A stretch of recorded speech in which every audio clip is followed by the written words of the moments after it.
अदाता वंश दोषेणम। देखिए कितना समय के अनुसार में हम क्या कहते हैं, कोई भी काम मुसीबत आ गई घर में, कोई निठल्ला है या कोई पढ़ने वाला है, पढ़ने नहीं जाता बच्चा, हम उसी को दोषी ठहराते हैं।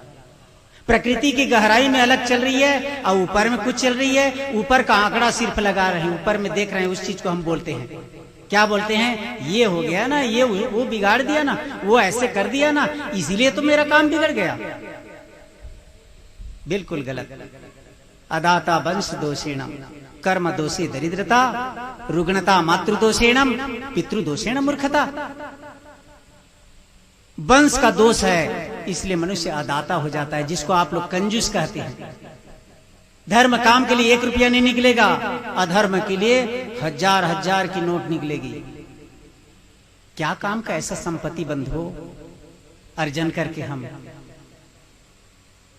अगर उस संपत्ति अन्याय की संपत्ति हम रखे रहेंगे, धर्म कार्य में काम नहीं आया, तो एक दिन कोई ना कोई वंश ऐसा परमात्मा व्यवस्था कर देगा कि उस संपत्ति को उड़ाने के लिए व्यवस्था कर देगा। अपने ही वंश में कोई आ जाएगा और सर्वनाश की गति दे जाएगा। आप लोग सब परमात्मा के संतान हैं, ऐरे गहरे के नहीं, और ईश्वरीय संपदा सब में भरपूर है। आप लोगों में कोई कम नहीं है, केवल अज्ञानवश अभी कहते हैं कि हम लोग ये जात हैं, हमारा तो क्या करोगे, गरीब हैं। परमात्मा के दरबार में आप गरीब नहीं हैं, बस आपकी एबिलिटी, आपकी योग्यता जाननी है कि आप क्या हैं। ये जनाने गुरु महाराज आए। आप जो सुन पा रहे हैं उनकी चरण की कृपा से सुन पा रहे हैं, ये हमारी इसमें कोई प्रभुताई नहीं है। तो अदाता वंश दोषेणम, कर्म की दोष रहती है बंधुओं। कर्म दोष से दरिद्रता, मनुष्य दरिद्र हो जाता है, कर्म का दोष। और दोष उस मनुष्य को ठहराते हैं हम,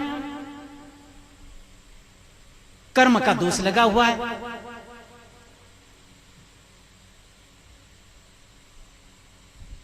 रुग्णता मातृदोषेणम, माता की दोष लगी है, इसलिए बड़े बड़े व्याधि हुए हैं पुत्र को। पितृदोषेण मूर्खता, पिता की दोष लगी है, इसलिए बेटा मूर्ख है, बार बार ढकेल रहे हैं, जा पढ़ने जा, पढ़ने जा, नहीं पढ़ेगा, पिता का दोष लगा है, कहां से पढ़ेगा। तो इसलिए प्रभु से यही प्रार्थना करें बंधुओं कि एक औलाद हो, लेकिन प्रभु भक्त हो, गुरु का शिष्य हो, आपका आदर करे, मरते तक मृत्यु पर्यंत आपका सेवा करे, ऐसा औलाद हो। क्या करेंगे औलाद लेकर दुर्योधन जैसे, क्या करेंगे औलाद लेकर रावण जैसे, ऐसा औलाद क्या काम कर। इसीलिए संत महापुरुष कहते हैं कि अविद्या जीवनम शून्यम, दीघ शून्यम हीन बांधवा। जिसके शरीर में विद्या नहीं है बंधुओं, उसका जीवन शून्य है। दीघ शून्यम हीन बांधवा, जिसका बंधु बांधव नहीं है, चारों दिशा शून्य है।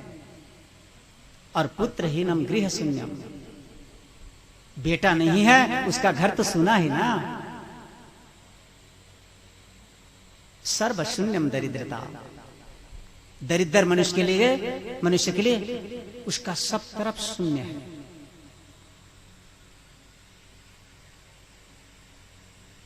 रात दिन मनुष्य यही मांगता रहा।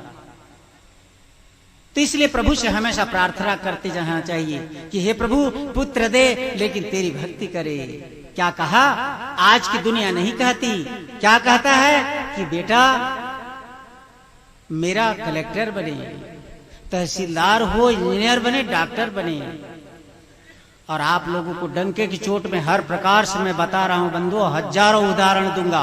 हर डॉक्टर, इंजीनियर, कलेक्टर, कमिश्नर आपको नजर में, गोल बाजार रायपुर में जाएंगे तो घूमते नजर आएंगे, रिटायर कमिश्नर ये बोलते नजर आएगा कि मेरा बेटा आज बात नहीं कर रहा, मैं अलग खा रहा हूं। सोच कर देखिए, जिस बेटा को उंगली पकड़ के पढ़ाया, वही बेटा आज बाप को नहीं पूछ रहा। वही बेटा अगर मूर्ख होता और शुरू से संस्कार मिला होता, भले ही मूर्ख होता, और भगवान का भक्त होता, आध्यात्म का उसका संस्कार मिला होता बंधु, आपका जरूर सेवा करेगा। इसीलिए संत महापुरुष कहते हैं, एके नापि कुवृक्षेणम क्रोटरस्थे न बन्हिना दयहते तद्वनम सर्वम कुपुत्रेण कुलम जथा। कुल में एक कुलंगार पुत्र का जन्म होता है।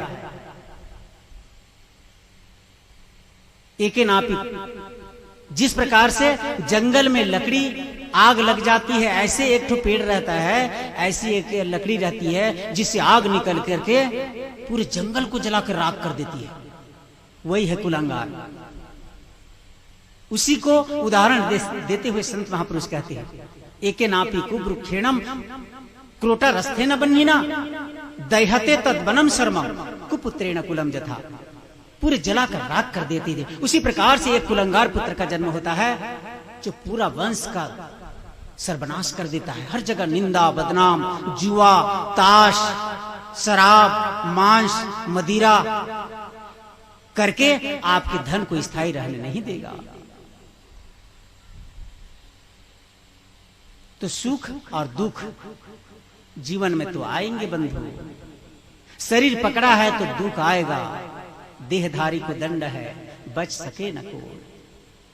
ज्ञानी भोगे ज्ञान से, अज्ञानी भोगे रोए। ज्ञानी ज्ञान मार्ग से रोता है, भोगता है, और अज्ञानी सिर पकड़ के रोता है, केवल आंसू बहाने के अलावा कुछ नहीं जानता। उसी प्रकार से दूसरे प्रकार में ये कहते हैं, जिस प्रकार से एक लकड़ी के जलने से पूरा जंगल नाश हो जाती है, उसी प्रकार से एक सुपुत्र जन्म होता है तो क्या होता है। देखो संत महापुरुष क्या कहते हैं, एकेनापि सुवृक्षेणम, देखिए, एकेनापि सुवृक्षेणम पुष्पितेन सुगंधिना। एक अच्छा पेड़ हो चाहे फूल हो, ऐसा होता है, ऐसा जंगल में रहता है जिसकी सुगंध से लोग उसकी, वो जब हवा से बह के आती है ना, उसके फूल की महक से, उस लकड़ी की महक से सब खोजते खोजते जाते हैं। जिस प्रकार से एग्जाम्पल के लिए बताऊं, चंदन लकड़ी, उसकी खुशबू से सब लोग 1 किलोमीटर 2 किलोमीटर में रहेगा तो बोलेगा कि अरे कहां पर वो पेड़ है, कितना सुगंध दे रहा है, अरे कितना सुंदर फूल है। उसी को संत महापुरुष कहते हैं, एकेनापि सुवृक्षेणम पुष्पितेन सुगंधिना वासितम तद्वनम सर्वम सुपुत्रेण कुलम जथा। उसी प्रकार से बंधुओं, एक कुल में ऐसा पुत्र का जन्म होता है जो बाप का नाम रोशन कर देता है बंधुओं, और बाप के बेटा के साथ बाप का नाम जुड़ जाता है। जिस प्रकार से मोहनदास करमचंद गांधी, बेटा के साथ बाप का नाम जुड़ गया।